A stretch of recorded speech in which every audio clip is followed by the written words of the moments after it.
Let's go.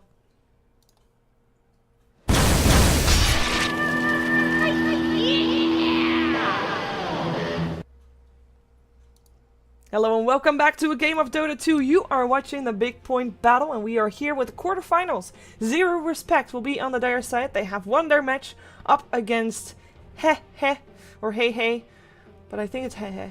I don't know exactly, but they won. And there they are, dire side. Evil Geniuses, they have won their match up against Weeaboo, and now they are here in the quarterfinals where it is support battles. Look at this. Zero Respect, of course. I mean, you know, bans are fairly standard. Timber saw Elder Titan and Lich. We've seen those banned out tons of times. And also Clockwork removed from the pool by Evil Geniuses. So just another strong offlaner banned out. And then everybody picked up support. So EG picked up a Crystal Maiden and a Visage. Now they've played a lot of Crystal Maiden lately, so no surprises there. Visage picked up as well then, so that means that if Zero Respect doesn't pick up their secondary support right now, Evil Geniuses can ban out any kind of support they don't want to see anymore, even though the strong ones are kind of out of it already. But EG, this combination, I mean, of supports is very good together, obviously. Because you've got yourself two slows, one big nuke coming out from the Visage, and a disable. Now, Zero Respect, they've got a slow, a disable, and no real nuke. So in terms of support combinations, even though Earthshaker Fisher does do a bit more than just stunning, obviously, I actually like Evil Genius's support lineup more. It has potential to be so aggressive. I really love that. So Pugna makes it through. That's one of the heroes that actually did not get picked nor banned in the first phase, but now banned at the second phase. No surprise for that one. But yeah. That's gonna be banned out by Zero Respect. Of course, the next picking phase, Evil Geniuses will have the first pick again. So that is gonna be something that Zero Respect does not want to face. And of course, if we're looking at heroes to ban right now, it's quite open for anything, because I mean you don't have to ban out supports anymore. I mean that's just out of the question. So then there are so many options still left.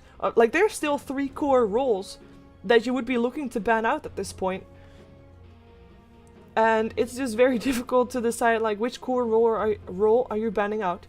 Mid heroes, offlane heroes, safe lane heroes. Zero Respect does ban out pushing heroes. Death Prophet and Pugna removed from the pool, even though they've got quite a decent counter push lineup with the Fisher and the Venomancer wards, but perhaps they want to go for pushing themselves. That could be it. It was the Weaver banned out for EG. Still have the Lifestealer in the pool. It's not really a hero that we see that often anymore. He still gets picked up regularly and banned out as well, don't get me wrong. He's just not that high priority anymore as he used to be. All the emphasis comes to lie on those supports mostly. And on Mirana. Mirana, we've seen her a lot. I really hope that we're going to see more Miranas. I like watching Miranas. I mean, I kind of think that she is now one of the heroes that you can always keep an eye out on for making plays. Going for arrows, I mean, landing blind arrows from very long range is one of the biggest happy feelings you can get, right? Not just as the one that lands the arrow, but also as a spectator, because it just normally creates awesome situations. We do have the Lifestealer still removed from the pool, so EG don't want to pick that one up. And they'll look to pick up something else. Now, if we're talking about heavy control heroes, which we might actually start looking at because of the potential team fight of Zero Respect, you might be starting to look at something like Puck, Storm, just control heroes that you want to do. And the reason I mentioned Storm with that is because I then assume that he's going to get an Orchid or something like that.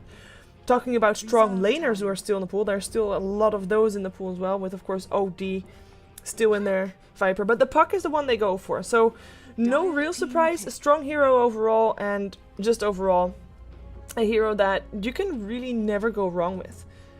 And if you have a support combination as they have, you don't really have to be worried too much about ganks, because either your 2 supports keep the other 2 supports of the enemy team busy, or your 2 supports are able to gank and help Puck out in the middle lane. It's going to be one of the 2. Now with the Bristleback that might be a slight change, because this all of a sudden looks pretty damn scary. Now it's not the first time that we see a Bristleback today. Although the first one wasn't really all that successful after all. But this Bristleback, to combine up with the Venomancer and the Earthshaker, I mean, if you're trying to run from him, good luck with that. You're going to get slowed by both the Venomancer and the Bristleback, and you're going to get stunned by the Earthshaker, and you're going to just get Quell sprayed to death right there.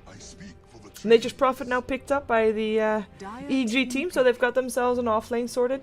With a couple of other offlanes already banned out, so no real surprise that they pick up a Nature's Prophet. Good for split pushing as well. If you don't want to fight that Bristleback, then Nature's Prophet is one of those heroes that just can make sure that Bristleback is getting sent all over the place to counter push whatever Nature's Prophet is pushing. And as long as you're not too greedy, you should be fine with that. And of course, if you are too greedy, Nature's Prophet will be ganked and will be killed. That's the way things go. Zero Respect. Going for their last pick before the next banning phase comes out. Now, if they have got a Bristleback, you normally wanna try and just, you know, end the game within 30 minutes or so, or have a very good start early on. But if they want to try and go for some more extra pushing, I mean, they've already banned out some counter push heroes, but they don't really have that many direct pushing heroes themselves. And I mean direct pushing heroes. Venomancer is not really all that direct, but Beastmaster is more of a counter push with, of course, those axes, but also a hero that at level 6 can make a lot of things happen on the map, including killing off the Puck. If he is able to harass Puck enough. Puck, of course, is a hero that normally feels fairly safe if he just has his phase shift up. But if Beastmaster roars you while you're already harassed and he axes you, and as a Puck, you might actually go down. So Puck has to be careful for when that Beastmaster reaches level 6. Spectre gets banned out by Zero Respect, preventing EG from going for a more global lineup than they already have right now with the Nature's Prophet in the pool. But still one carry needed for EG. So we'll see what they end up going for. With a Bounty Hunter banned out is the last one. Necrolite! Wow, I was not expecting that one, but I love the pick. Now, Necrolite is a hero that needs a lot of farm. He needs to be a tank. That's it. If he gets the time for that, that's a question. And if he does, then you've got yourself two heroes in this game with Bristleback and Necrolite that just are so survivable. 10 seconds. I'm kind of worried for Zero Respect. If that Necrolite gets out of hand, Necrolite is not going to die from the harassment that Bristleback brings with his quills, and he can just spam out the death pulse constantly. And he'll bring Bristleback down. I love the pickup. Though if that Necrolite's not going to get farmed, it's going to be open fairly soon for EG, I think. Depending on how well Puck does, of course. If he's completely spiraling out of control, which he shouldn't be. Like, of course, it's still mostly skill matchup as well. But if he gets out of control, then Zero Respect's going to have a lot of trouble regardless. But if we look at this from an even skill point of view, like just purely based on drafts,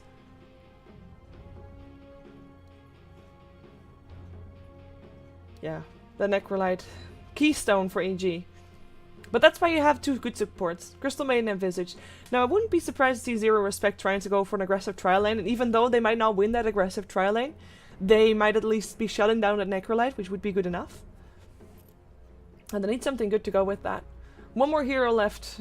They could, if they run an aggressive trial lane with the Bristleback, Earthshaker, and Venomancer, put Beastmaster mid up against that Puck, and put something else on the safe lane up against the Nature's Prophet, there's gonna be a good game for Zero Respect. They could even go for something like a Lone Druid even, if they want to be. That's really greedy though. But at least Lone Druid should be able to do well up against the Nature's Prophet. Kalinks. They go for old Empire build. Off or safe lane Nature's or safe lane Kalinks is what I'm expecting here.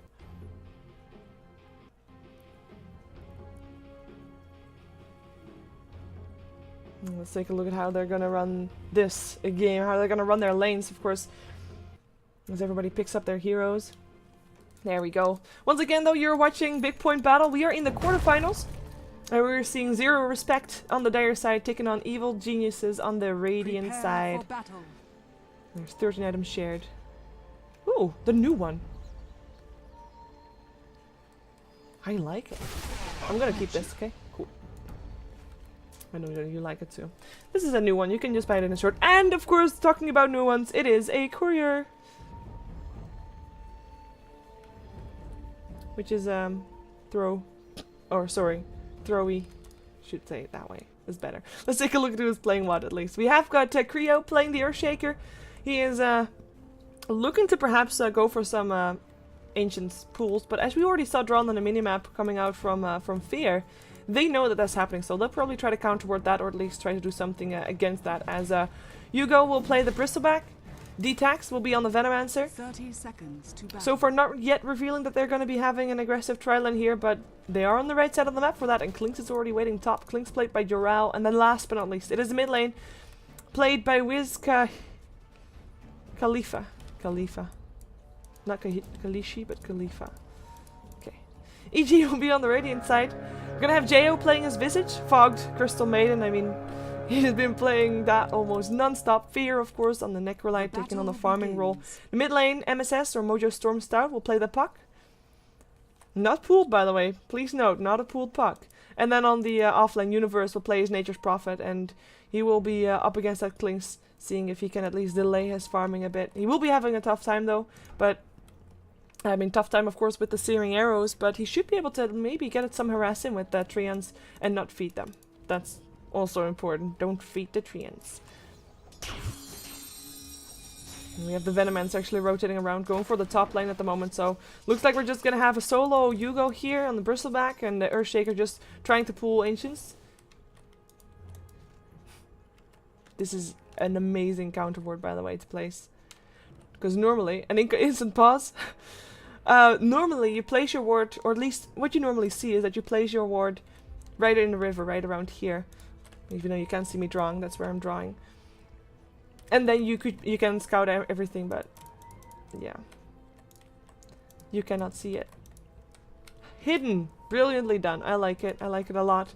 Zero respect. They will be forced to have that Earthshaker do something else, because every time he comes there, his wards will be disappeared. He only has one sentry ward left. And he does have the Tango, so... But he can't... Yeah. It's tricky. It's tricky. But he should be going somewhere else, maybe... trying to get something done in the jungle there as a Fear. He won't be needing any help really on this bottom lane, so his supports will just be stacking and pooling and trying to get some farm of their own, as we already see Fog doing the Crystal Maiden jungling. I mean, he went for the Frostbite, of course, first, to be able to get those creeps going his way.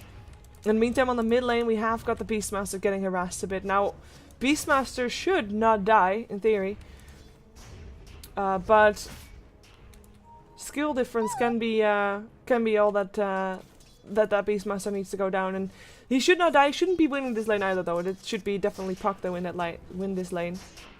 And we'll see how well Beastmaster can hold his own. Of course, his Tango is almost back up again, so he can use that again, a shared Tango.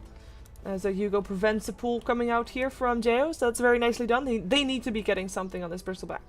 This Bristleback is the hero, the keystone of their lineup that should be able to keep everybody away from the Klinks. And allow that Klinks to free from. Klinks who also needs to have a support apparently because of that Nature's Prophet. Joral so far sitting on 7-1 with the Universe sitting on 8-3. So Joral, even though he's on the safe lane, not really getting the better of it. And in a way, he's not even fighting against the Nature's Prophet. Wait a second, we have a disconnect. That's an Earthshaker that might be in some trouble. But in a way, I mean, this Klinks, we can compare him more to the Necrolite than to the Nature's Prophet. But at the moment, Nature's Prophet is doing almost just as well. So we can compare Nature's Prophet towards the Bristleback, and Bristleback is not really getting anything at this point. 3 last hits only.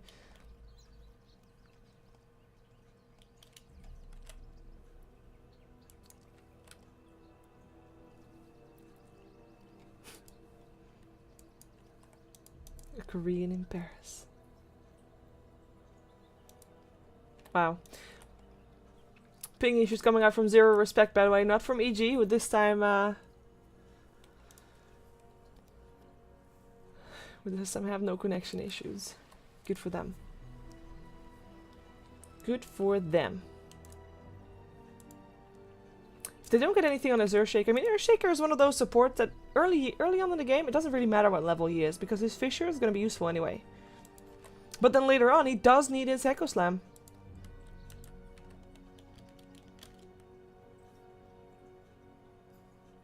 And he's back. Looks like they're still having some ping issues, but they're gonna go anyways. This Earthshaker should be able to run, by the way. I mean, Visage is still level 1. Quickly as I go. So just harassment coming out from him. Still no counter ward, of course. Well, I say that. There is a counter ward, but this one doesn't reach there. So it's... that's 200 gold wasted. Oh, we might have an Nature's Prophet in some trouble, but he's gonna try to TP himself out. Should be able to do that. No interrupts coming out from Zero Respect. They don't really have that many at all. I mean, apart from the Fissure and the Roar. Yeah, Primal Roar. There we go. Yeah, they don't really have any apart from those two. And Earthshaker, of course, on the bottom lane instead. In the meantime, Rune Control is being done nicely by Mojo Storm Stout. MSS. 16-5 compared to the Beastmaster sitting on 7-0. I'm not really sure if we compare them properly though. I mean, this lane should be won by the puck, but yeah, this Beastmaster just having some issues also dodging those harassment orbs coming out from MSS, who has got his bottle now, I think. The courier will bring it towards him if he has actually an inventory space, which he doesn't. Necrolite sitting on 1k gold, 16 last hits for him. He is second highest on the last hit mark actually. He's doing real well. And I'm still waiting for Jarrell to do better than he is right now because... Oh, wait a second. Oh, trouble. He is still a bristleback. But 3 versus 1 is still a pretty big disadvantage. The Frostbite comes out. The Fisher, oh, the Soul Summons is not enough for the one hit. Oh my god, that salve! Perfectly timed. In comes Universe. Boom! First blood for Universe. Proud up for the Earthshaker. Diving Towers is not really something you can do at this early level. Universe making it happen. Oh, I actually thought that was brilliant play from that bristleback. That one salve tick was enough to not let him die from the harassment from those 3 heroes. But Nature's Prophet will make sure that that still turns into a kill. Universe instantly back on the lane. Getting that first blood money. Scary stuff. Off lane, Nature's Prophet overall is a role that he's not really expecting to get too much out of. And he's mostly there to slow down the enemy carry. But if you then also give him farm and give him last hits and actually give him a first blood, well then he can be a lot more effective early on in the game. He can get his hand of Midas faster if he wants to go for that, because that's not guaranteed. 24-6, Beastmaster sitting on 15-1. At least he is still getting something out of this, but it's just really not looking all too good for Zero Respect. They need to get more out of this. They need to find more ways to slow EG down. They need to delay this game. As their lineup, they need to delay this game and then wait for their Bristleback to have his core items up. And then just go ham. And be sustainable enough that nobody can kill them ever. And have Klings picking up people on the backside. Go for his Orchid. But Jarrell's not getting the free farm that he was expecting to get. And EG, already with first blood on the board. They're looking pretty comfortable, especially this Necrolite. Treads are there. I'm interested by this build by Fear, by the way. Wait a second, we might have our Beastmaster in a bit of trouble here. In comes a Nova and a Frostbite. The Dream Coil is still up on as well, and he won't die. He won't die. That one bottle charge helping him out. Nature's Prophet Ultimate will not hit. No vision. It is nighttime, and in comes some help. It is Earthshaker. The Fisher comes out of the puck, making sure that Beastmaster will not get chased down. Nature's Prophet was actually attempting to TP in, but that won't happen either. Crystal Maiden, by the way, was taken very low from coming around there and actually taking a bit of a beating, but he doesn't die. Fogged will live to see another day, and Universe still alive as well. 1500 gold in his pocket. Treads go up for Jarrell. And get some more health to his name. The potential to maybe be left alone by that Venomancer. Let Venomancer be helping Bristleback a bit more, because this Bristleback, still level 4, is going to have a very difficult time. Bristlebacks overall need to be at least getting something there to make sure... oh, wait a second. Gank going off. They want to maybe try to get the Earthshaker. Nature's Prophet teleporting in. The double damage rune. I'm not sure if that's going to help him keep alive. The Sprout comes out. There's no mana for Fisher. You're dead.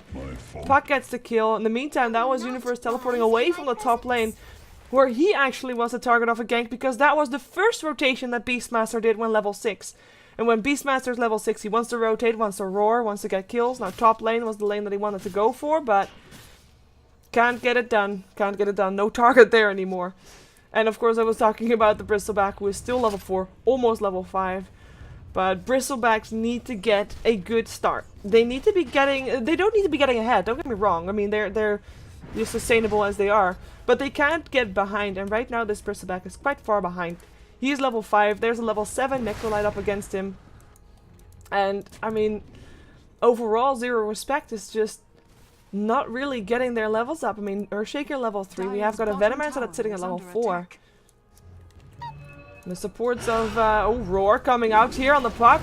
Fisher, that's a good kill right there. They need to be able to keep this up with that Roar every time. Use it on cooldown, get those kills going. That should be their way in. That should be their way back into this game. But in comes Universe. Harassment. He doesn't have more mana. Lucky for Universe. But lucky, of course, for the Beastmaster, who has still got some bottle charges to drink up. In the meantime, Crystal Maiden having a battle with the Venomancer. He does have another Frostbite. Nature's Prophet actually TPing in as well. He does not have mana, but it doesn't matter. The Frostbite's still there. The kill is still there as well. Fogged getting fissured and will still be taken down. Denied! Denied by Universe. That's gonna be giving him some extra credit, but he still is gonna be able to be fine. No roar coming out, no fissure anymore. Nice denied. The Gale, of course, making that possible. No extra kill going for Zero Respect. No extra gold for the Venomancer, who really could use that gold.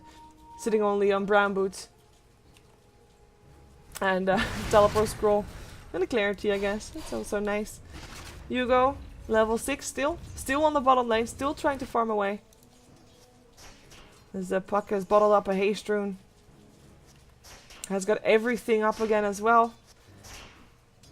Luckily for Zero Respect, there's nobody out of position on the map. Nobody that Puck could really get to get a kill. Jarrell in the meantime, the one that should be able to get this game back into the corner of Zero Respect when it hits around the 25-minute mark. He has got his first Oblivion Staff ready, so the start is there. He just needs to get so much more. He is the highest farmed hero on the side of Zero Respect. And that's of course very decent, but the second place from Zero Respect is very far away, which is the Beastmaster, who is of course able to get a kill. I mean, he was able to kill off the Puck, but he needs to continue doing that. As said, he needs to be getting those roars off. And he does have the roar up again. So that's going to be good for him, but he needs help. He needs help from the Earthshaker. And Earthshaker is doing Earthshaker things, trying to get some extra experience on this bottom lane where Hugo had to leave to get himself back up to full health and mana. We actually have Fog coming into the middle lane right now, looking for the Beastmaster. The Dream Coil comes in, the Nova as well. Beastmaster will get frostbitten. We'll throw out the Roar up on the Puck, but that was just a waste of Roar with 4 heroes of AG coming in to help. Crystal Maiden actually takes the kill, and that Roar, I'm not sure what he was expecting, because at this point you should really try to use your Roar to get kills every single time, and he couldn't do it. Fear might be in some trouble, but he's just very tanky. They have to just be careful because he's got enough mana to continuously use his death balls, and he's actually going to be living. He also has the stick charges ready, of course. His Puck is putting up his haste rune. The smoke is on as well. They're going to try and fight bottom. There's no Dream Coil anymore. Regen rune by MSS as well. Hugo already very low on life. Very low on mana now as well. They're going to come in from behind. Gonna go for the Venomancer first. In he goes, silenced up, and that's gonna be one soul assumption. MSS still jumps forward with that haste rune, should be able to chase them down. One more hit needed to get the Earthshaker, gets that as well. At least Hugo gets himself out of safe, but this should be the second tower going down on Zero Respect. This is EG saying, you know what? We're done playing nice. We have 5 heroes. We have got our levels. We might not have our Blink Daggers yet on the Puck, for example, or our mechanisms yet on Fear, but we are at this point so far ahead, 5k gold, 3k experience, that we can just fight you and you won't be able to fight back. We do have Klings taking some control here on the top lane as he's trying to just make the loss on the bottom lane a bit more bearable by taking the tower top, but by himself right now I'm not sure if he can pull it back. He just needs so much more, and he's not even having his Orca just yet. The mechanism is now ready on Fear. The tier 2 tower of course went down. The rotation of EG, are they done? Can Zero Respect get some extra time to farm up some more, or is EG just going to continue this death ball? We do have Nature's Prophet teleporting back towards the bottom lane, but I don't think it matters. At least Hugo gets frostbitten, Soul Assumption comes out as well, and the Soul Reaper doesn't matter. Necrolite will get fissured, but he just can't spam out his death balls, and in comes Fogs, Freezing Field, that's a Beastmaster down. Venomancer, Earthshaker, 4 dead across the map. The only one that didn't die was Jarrell, who is still farming for his Orchid. EG didn't even need to be with 4.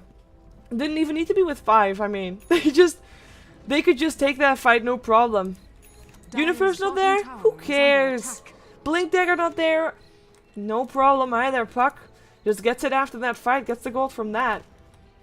And the Reaper Scythe from Fear. I mean, it wasn't even needed to kill off that guy. That wasn't even needed to kill off Hugo. He was so low on life that one hit would have done it, but Even with that overkill, they could still take that fight easily. With the gold graph now going 10k in favor of EG. Experience graph showing the same signs, maybe not as much in terms of numbers, but still a very steep line up in favor of EG. Fogged with the Hand of Midas. Crystal Maiden, Freezing Field MVP. And Puck just on the hunt, roaming around a bit. I mean, there's one lane they haven't taken down a tier 1 tower yet. And it's the top lane, of course. It's the lane where Jarrell was fighting some sanctuary and some safety and to try and farm. Perhaps he can take down at least a tower here mid. He really needs that Orchid. You know the thing is with an Orchid? I mean, Clinkz with an Orchid, it's very strong. One-on-one. The way that EG is playing right now, Jarrell is not going to have a chance to fight anybody one-on-one. Apart from maybe Nature's Prophet at some point, but they're just sticking together. This is just a 5-man death ball rolling. Good luck trying to stop it. And in a way, I mean, a Bristleback should actually be a fairly decent hero to try and stop that kind of thing. If he is survivable enough, and the fight takes long enough, and they have a mechanism, and he's got a Vanguard, which he's actually building towards, he's almost got it. If the fight lasts long enough, with those should be able to at least make something happen there. But then you're up against something like a Necrolite who does the exact same thing, but then healing for his team. Oh, Hugo will get picked off. Maybe MSS will still drop, but his bottle charges will be fine. And he'll be living to see another day. Bristleback is the only one to drop, and the rest of Zero Respect fleeing the scene. They need to. They can't stand here anymore. They can't be face to face with EG.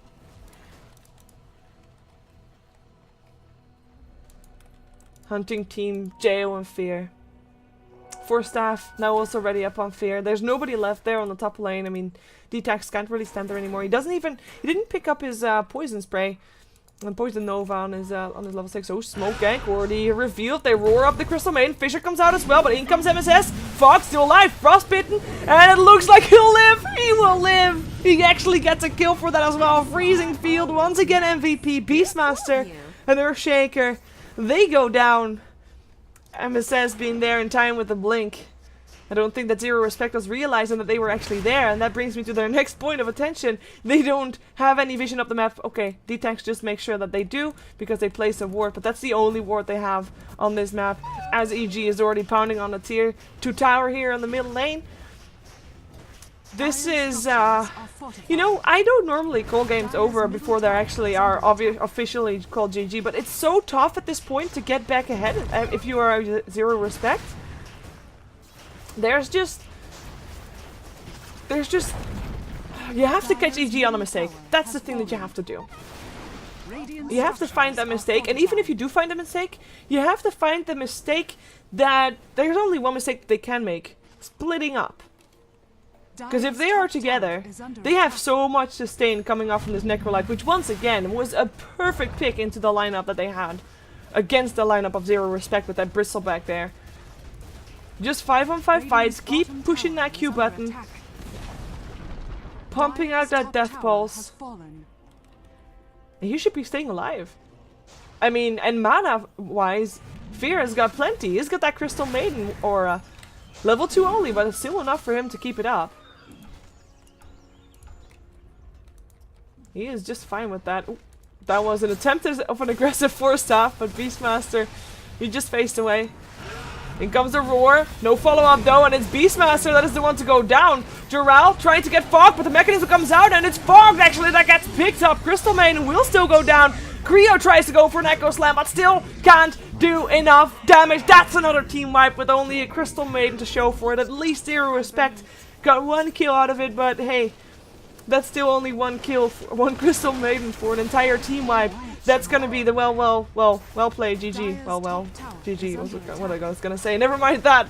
GG gets gold. Zero Respect. They tap out. They don't want to deal with this anymore. EG too strong. EG, they make it on to the semi-finals tomorrow, up against Stigma for the BigPoint battle number 10. That's right. Number 10. That's where we're at right now. But very convincing showing off EG, and Zero Respect. I wouldn't say they got outdrafted, but the Necrolite was just a very good pickup, and the lineup that they had, if they didn't get ahead early on in the game, they weren't gonna get ahead. And that has nothing to do with being biased. That's just the way that this game works. Gotta accept that. Unfortunately, for Zero Respect, they will be left with nothing.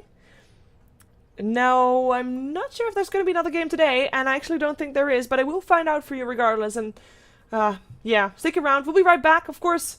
Once again, you're watching the BigPoint battle. This was a quarterfinal match between EG and Zero Respect. And tomorrow the semifinals will be played. And actually tomorrow first there will be another match for the quarterfinals, which will be Fnatic versus 4FC, which will probably be right here on this channel as well at 4:45 in the afternoon. So that's very early. Anyways, we'll be right back. Don't go anywhere.